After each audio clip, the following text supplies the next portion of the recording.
यामध्ये नाशिकहून पुण्याकडे म्हणजे आळेफाटाहून नारायणगावकडे जाणाऱ्या पुण्याच्या ज्या लेनवर नाशिक पुणे हायवेवर ही घटना घडली आहे। यामध्ये एक मॅक्झिमो गाडी होती, त्यामध्ये एक एस टी महामंडळाची बस जी नाशिक टू महाबळेश्वर जात होती ती फेल झाली, ती बंद पडली, ती रस्त्याच्या कडेला उभी करण्यात आली आणि ही मॅक्झिमो गाडी तिच्या मागे होती आणि ह्या मॅक्झिमोच्या मागे एक हरियाणा पासिंगचा एक आयशर टेम्पो होता। त्या टेम्पोनी ह्या मॅक्झिमो गाडीला धडक दिली आणि ती त्या बसवर आदळली आणि त्यातनं हा ॲक्सिडेंट झाला असून ह्याच्यामध्ये 9 लोकांचा मृत्यू झालेला आहे। खरं तर ती प्रवासी वाहतूक करणारी त्याच्यामध्ये किती प्रवासी प्रवास करत होते? आता आम्ही ह्या सगळ्याच गोष्टीची माहिती घेतो आहे की ते मॅक्झिमो गाडीची 7+1चं परमिट आहे, RTO साहेब स्वतः इथे आहेत आणि त्याच्यामध्ये ही इतके प्रवासी कुठनं आलेत, काय आले, ह्या सगळ्याच गोष्टींचा तपास आम्ही करतो। खरं तर अवैध वाहतुकीमुळे असा कुठेतरी अपघात घडतोय असं काय वाटतं? ते ह्या सगळ्या गोष्टी तपासाअंतीच मी सांगू शकेन की ती अवैध वाहतूक होती की काय होतं, परंतु वस्तुस्थिती एवढीच आहे की ह्यामध्ये 9 लोकांचा मृत्यू झालेला आहे।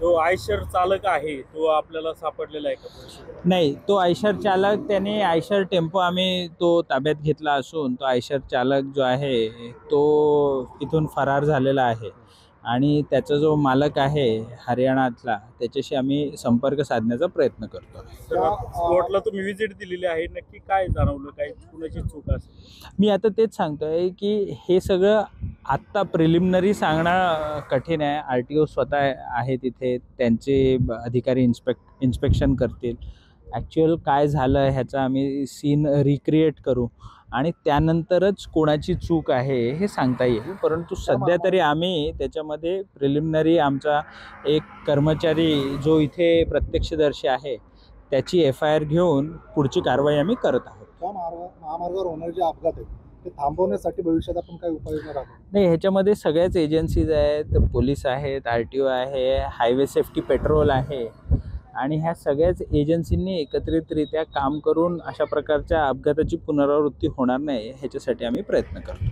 सर, पाठीमागे हायवेवर अनेक ठिकाणी खड्डे आहेत, खड्डे चुकवण्याच्या नादात लेन कटिंग होते, त्यामुळे अपघात घडतात। मी आता तेच म्हणतोय की ह्या सगळ्या गोष्टीमध्ये हे आता एक ॲक्सिडेंट झाला म्हणून त्याच्यावर भाष्य करण्यापेक्षा सगळ्या एजन्सीजला सोबत घेऊन आपल्याला अशा प्रकारच्या ॲक्सिडेंट्सची पुनरावृत्ती होणार नाही ह्यासाठी प्रयत्न करायला लागेल। सदोष मनुष्यवधाचा गुन्हा दाखल होणार आहे? मी तेच सांगतोय की ह्याच्यामध्ये आम्ही आता प्रिलिमिनरी जी माहिती आहे त्यावरनं एक FIR नोंदवतो आहे आणि त्यानंतरच पुढे जसं तपासात निष्पन्न होईल त्याप्रमाणे कलमसुद्धा वाढवणार। सर, काल सुद्धा कंटेनरचा असा अपघात घडला, कारण 20 किलोमीटरचा थरार पाहायला मिळाला चाकण चित्रापूरपर्यंत। त्याच्यावरती काय कारवाई केली, आरोपीची काय परिस्थिती? त्याच्यामध्ये कारण हा सगळा प्रकार पिंपरी चिंचवडच्या भागामध्ये सुरू झाला होता। आपल्याला माहिती असेल की तिथले DCP शिवाजी पवार यांनी त्या संदर्भाने माध्यमांना माहितीसुद्धा दिली आणि आपल्याला हेही माहिती असेल की जीव मुठीत घेऊन शिक्रापूर पोलीस स्टेशनने तो कंटेनर अडवला, कंटेनर जो चालक आहे त्याला पकडलेला आहे आणि तो पुढच्या कारवाई करता माझी जी रात्रीची माहिती होती त्याला हॉस्पिटलला चेकअपसाठी घेऊन घेण्यात आले होते। मला आता त्याच्याबद्दल काही कल्पना नाही। मोस्टली ह्याच्याबद्दल पिंपरी चिंचवड चे जे DCP संबंधित DCP आहे ते जास्त चांगल्या प्रकारे तुम्हाला माहिती देऊ शकतो। ठीक आहे। पुणे नाशिक महामार्गावर आज सकाळच्या सुमारामध्ये भीषण असा अपघात झाला आणि या अपघातामध्ये 9 जणांना आपला जीव गमवावा लागला। आपण या ठिकाणी आलो ज्या ठिकाणी जो अपघात घडला, हा हेच ठिकाण आहे पुणे नाशिक महामार्गावरील नारायणगाव जवळचं हे ठिकाण आहे आणि याच ठिकाणी हा जो अपघात आहे हा अपघात झाला आहे। आता या अपघात ठिकाणी खरं तर पोलीस अधीक्षक पंकज देशमुख यांनी खरं तर भेट दिली आहे। या ठिकाणची जी पाहणी आहे ती त्यांनी केलेली आहे। नक्की अपघात कसा घडला, काय घडला याची खरं तर ते या ठिकाणी पाहणी करतायत। हा संपूर्ण जो अपघात आहे तो कशामुळे घडला असावा याचीसुद्धा त्यांनी खरं तर विचारपूस केली आहे, पाहणी केली आहे।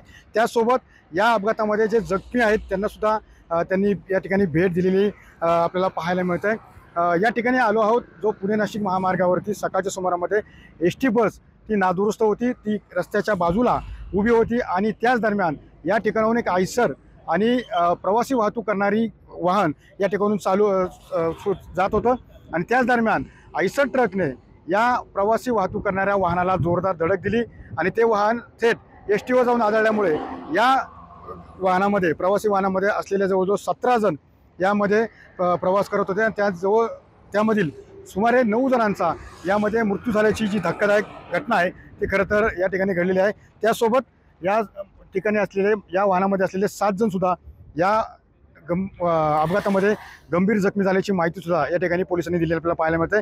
सध्या त्यांच्यावरती ग्रामीण रुग्णालयामध्ये आणि काहींना खाजगी रुग्णालयामध्ये या ठिकाणी उपचार सुरू आहे। मात्र मृतांचा आकडा सुद्धा अजूनही वाढू शकते अशी शक्यता या ठिकाणी वर्तवली जाते। मात्र या संदर्भातला जो आधीचा तपास आहे तो सध्या पुणे ग्रामीणचे पोलीस अधीक्षक पंकज देशमुख करताना आपल्याला पाहायला मिळत आहे। कॅमेरा प्रतिमेश विसुलजगे, TV9 मराठी, नारायणगाव, पुणे।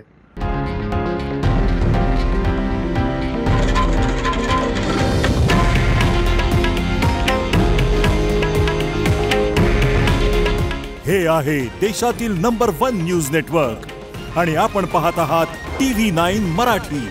काळजी तुमची, हित महाराष्ट्राचं।